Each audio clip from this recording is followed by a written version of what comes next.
வணக்கம், welcome to Rajama home. இன்னைக்கு என்ன ரெசிபி பார்க்க போகிறோம் அப்படின்னா, வெண்ணெய் எப்படி எடுக்கலாம் அப்படிங்கிறத நம்ம பார்க்க போகிறோம். நான் பசும்பால் தான் வாங்குவேன் எங்கள் வீட்டு தேவைக்கு டெய்லி. அப்போ அதை காய்ச்சும் போது நான் அதை டெய்லி அதில் ஆடைகள் எடுத்து சேகரித்து வைப்பேன். அந்த ஆடை நிறைய சேர்ந்ததுக்கப்புறம் அதை வெண்ணெயாக எடுப்பேன். இன்றைக்கி அதை ஒரு வீடியோவாக எடுக்கலாம் உங்களுக்காக அப்படின்னு சொல்லி நான் வெண்ணெயை உருக்கியும் காமிக்க போகிறேன் நெய்யாக. வாங்க ரெசிபிக்குள்ளே போகலாம். இப்போ நான் எடுத்து வச்சுருக்க வெண்ணெயை அது ஃப்ரிட்ஜில் இருந்து வெளியே எடுத்து தயிர் ஊற்றி 6 மணி நேரம் புளிக்க வச்சுருக்கேன். அதுக்கப்புறம் தான் நம்ம வெண்ணெய் எடுக்கணும். வாங்க அந்த தயிர் எப்படி இருக்குது, அந்த வெண்ணெயோடு சேர்ந்த தயிர் எப்படி இருக்குன்னு பார்க்கலாம். இதுதான் ஒரு வாரத்துக்குள்ளே ஆடையை எடுத்து சேகரித்து வச்சது. அதில் உரம் ஊற்றி வச்சுருக்கேன். தயிர் புளிக்க வச்சு தான் நம்ம வெண்ணெய் எடுக்கணும். வெறும் ஆடையோடு எடுத்தோம் அப்படின்னா அந்த நெய் மனம் இருக்காது. அதனால தான் நான் அந்த மாதிரி வச்சுருக்கேன். இப்போ நான் உரம் ஊற்றி வச்சுருக்கத பவுலில் கொட்டி காமிக்கிறேன் உங்ககிட்ட. இப்போ உரம் ஊற்றி வச்சுருந்த அந்த ஆடைகள் எல்லாம் நம்ம பவுலில் கொட்டியாச்சு. அதை மிக்ஸி ஜாரில் போட போகிறேன். இப்போ இது ஒரு வாரத்துக்குள்ள ஆடை.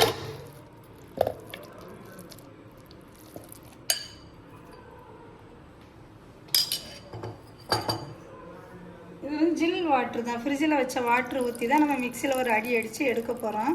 எடுத்ததுக்கப்புறம் வெண்ணெய் எப்படி வந்திருக்குங்கிறத பார்க்கலாம். நான் சேகரித்து வச்சுருந்த ஆடைகளெல்லாம் இப்போ மிக்ஸி ஜாரில் போட்டாச்சுல, அதை ஒரு அடி அடிச்சுக்க போகிறேன். மிக்ஸியில் போட்டு ஒரு அடி அடிக்க போகிறேன்.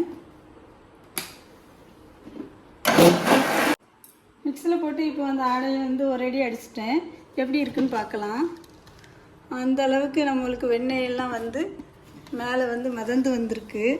இதை ஜில் வாட்டரில் ஊற்றி நம்ம எடுக்க போகிறோம். இப்போ அந்த வெண்ணெயை எவ்வளோ வெண்ணெய் வந்திருக்குங்கிறத பார்க்கலாம்.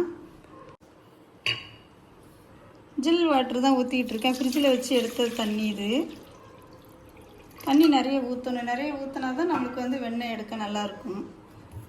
அப்போ அரைச்சி வச்சுருக்க வெண்ணெயும் அந்த தண்ணியில் நான் சேர்த்துக்கிறேன்.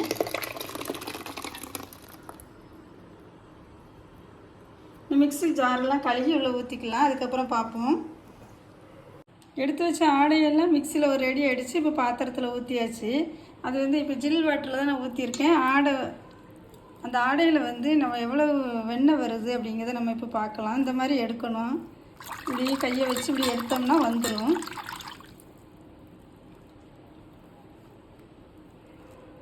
ஜில் வாட்டரில் ஊற்றினா தான் அது நல்லா இறுகி நல்லா வரும்.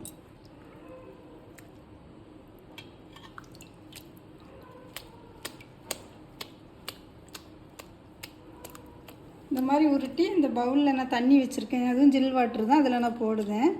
இதே மாதிரி எல்லாத்தையும் எடுத்துகிட்டு பார்ப்போம். நம்ம இது கடைசியாக நான் எடுக்கிறேன். வெண்ணெய் எடுத்தீங்க அப்படின்னா அதை ஜில் வாட்டரில் போட்டு ஒரு அரை நாளாவது அதில் வச்சுருக்கணும். வச்சுருந்துட்டு வெண்ணெய் தேவைங்கிறப்போ நம்ம வெண்ணெய் ஸ்டோர் பண்ணணும் அப்படின்னு நினச்சிங்க அப்படின்னா இதை இப்படி எடுத்து ஜில் வாட்டரில் போட்டு ஒரு அரை நாள், ஒரு 5 மணி நேரம் 6 மணி நேரமும் அதில் வச்சுட்டு அதுக்கப்புறம் நம்ம ஸ்டோர் பண்ணி ஃப்ரிட்ஜில் வச்சோம்னா ஒவ்வொரு மாதம்னாலும் இந்த வெண்ணெய் கெட்டு போகாமல் இருக்கணும்ல. நான் இப்போ ஸ்டோர் பண்ணி வைக்கலை, நெய் தான் உருக்க போகிறேன். இப்போ அந்த அவ்வளோ ஆடையில் எனக்கு இவ்வளோ வெண்ணெய் கிடச்சிருக்கு. பார்க்கவே அழகாக இருக்குல்ல அந்த வெண்ணெயெல்லாம் எடுத்து வச்சாச்சு. அந்த தண்ணி அழுக்காக இருந்தது, ஃபஸ்ட்டு போட்ட தண்ணி. அந்த தண்ணியை கொட்டிட்டு இப்போ புது வாட்டரில் அந்த வெண்ணெயை எடுத்து நான் போட்டிருக்கேன். இது இப்போ எடுத்த வெண்ணெய். இன்றைக்கி நான் இப்போது மிக்ஸி ஜாரில் போட்டு எடுத்தோம்ல அந்த வெண்ணெய். இதில் போன வாரம் எடுத்த வெண்ணெய். இது நான் ஸ்டோர் பண்ணி வச்சுருந்தேன் ஃப்ரிட்ஜில். இப்போ ரெண்டையுமே சேர்த்து தான் நான் இப்போ நெய் காய்ச்ச போகிறேன். நெய் காய்ச்சலாம் வாங்க. இப்போ நெய் காய்ச்ச போகிறோம் நம்ம. அதுக்கு ஸ்டவ்வை ஆன் பண்ணி கடாயை அடுப்பில் வச்சுட்டேன். நான் கடாய் சூடாகிக்கிட்டு இருக்கு. இப்போ அதில் நான் எடுத்து வச்சுருக்க வெண்ணெயை எடுத்து பாத்திரத்தில் போட போகிறேன். நல்ல சூடாகிடுச்சு.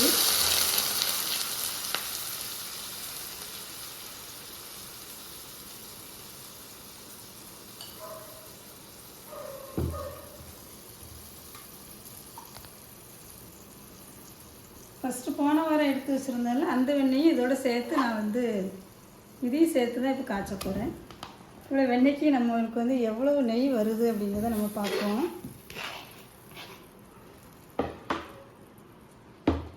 நீங்களும் பால் வாங்கினீங்க அப்படின்னா அந்த ஆடைகளை வந்து வேஸ்ட்டு பண்ணாமல் எடுத்து வச்சு நம்ம நெய் உருக்கணும் அப்படின்னா நம்மளுக்கு வந்து நல்ல நெய், சுத்தமான நெய் கிடைக்கும். குழந்தைங்களுக்கு இதை தாராளமாக சாப்பாட்டில் போட்டு நம்ம கொடுக்கலாம். அது காய்ச்சினதுக்கப்புறம் நம்ம வந்து பார்க்கலாம்.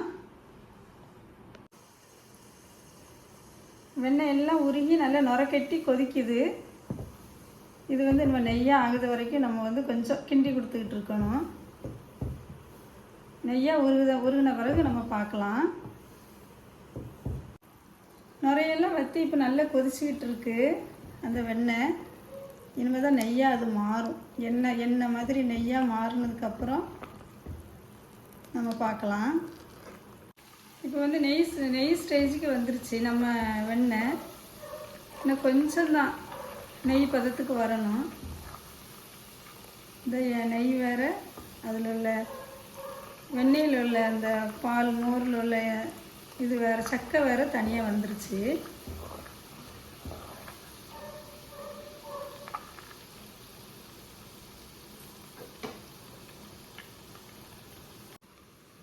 நல்ல வெண்ணெயெல்லாம் உருகி நெய் பதத்துக்கு நல்ல பொன் நிறமாக வந்துருச்சு.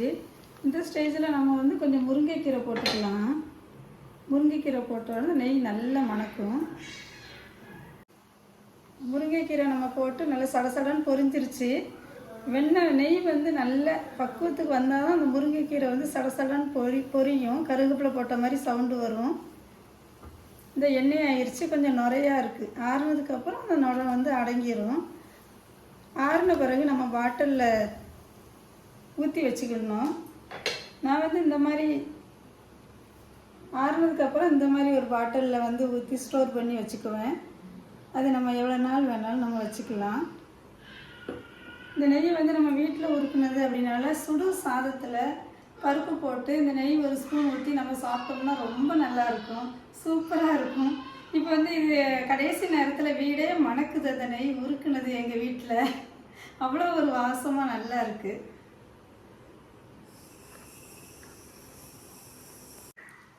இப்போ வந்து நான் ஸ்டவ் வந்து ஆஃப் பண்ணிட்டேன். இந்த ஸ்டேஜுக்கு வந்த உடனே ஆஃப் பண்ணிட்டேன். இந்த பதத்தில் எடுத்திங்கன்னா நெய் வந்து வாசமாக இருக்கும். ரொம்ப முருக விடக்கூடாது. ரொம்ப முருக விட்டு கருகுச்சுன்னா நெய் மனம் போயிடும். இதான் கரெக்டான பக்குவம். இந்த மாதிரி எடுத்துக்கோங்க. இப்போ வந்து நுரையெல்லாம் அடங்கி நெய் வந்து நல்லா சூப்பராக வந்துருச்சு. கொஞ்சம் ஆறணும். ஆறுனதுக்கு அப்புறம் தான் நான் பாட்டிலில் ஊற்றி ஸ்டோர் பண்ணி வைக்க போகிறேன். இந்த வீடியோ உங்களுக்கு பிடிச்சிருந்தது அப்படின்னா ராஜாம்மா ஹோம் சேனலுக்கு வந்து சப்ஸ்கிரைப் பண்ணுங்கள். உங்களில் யாராவது ஒருத்தங்க இந்த மாதிரி வீட்டில் ஆடை எடுத்து நெய் உருக்குனீங்க அப்படின்னா கமெண்ட் பாக்ஸில் சொல்லுங்கள், ஷேர் பண்ணுங்கள், லைக் பண்ணுங்கள். இன்னொரு வீடியோவில் சந்திக்கிறேன். தேங்க்யூ.